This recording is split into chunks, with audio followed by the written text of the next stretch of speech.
Hi everyone အားလုံးပဲမင်္ဂလာပါကျန်ကျန်မာမာနဲ့ပြပြရှင်နေကြမယ်လို့ရှိနေကြမယ်လို့စစ်စစ်ယုံကြည်တယ်သင်ခဲ့တဲ့သင်ခန်းစာတွေကိုလည်းအလွတ်တွေကြက်ထားမယ်လို့လည်းစစ်စစ်ညှော်လေးနဲ့တပည့်တွေကိုလည်းယုံကြည်ပါတယ်ဒီနေ့သင်ခန်းစာရဲ့နာမည်ကတော့ plural အများကိန်းပုံစံရှိတော့လေအနည်းကိန်း singular ဖြစ်သုံးတော့နာမ်များလို့ခေါ်ကျန်ခဲ့တဲ့သင်ခန်းစာတွေတော့နာမ်ကိုအနည်းကိန်းကနေအများကိန်းပြောင်းတဲ့အခါ s es bs ies တွေထည့်ဖို့ဆိုပြီးတော့အဲ့ဒီစီးနင်းတွေကိုသင်ခဲ့တယ်ဒီနေ့ကတော့အဲ့လိုမဟုတ် s နဲ့ဆိုဝင်မဲ့ဒီနာမ်တွေဟာအနည်းကိန်းပဲဖြစ်ပါတယ်တဲ့ဟုတ်စေ mathematics သင်ချ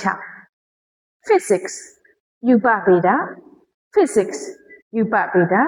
economics စီးပွားရေးပညာ linguistics ဘာသာပေတာ politics သူကနိုင်ငံရေး electronics ဒါ electronic ပညာ ethics ဆိုတာကိုကျင့်တရားနဲ့ဆိုင်တဲ့ပညာသူ့ကိုပြည်သူ့နီတိလို့လည်းနာမည်ပေးလို့ရတယ် gymnastics ဒါကိုယ်ကာယလေ့ကျင့်ခြင်းဒါကြောင့်ဂျင်သွားကစားမယ်ဆိုဒီအရှိ GYM ဂျင်ဆိုတာအဲ့ဒါပဲကိုယ်ကာယလေ့ကျင့်တဲ့ပညာ aerobics ဆိုတာ aerobic အကကိုလည်းခေါ်ပါတယ်ဒီဒါကြောင့်မလို့ဒီနာမ်တွေဟာ S ပါပဲမယ်သူတို့ဟာ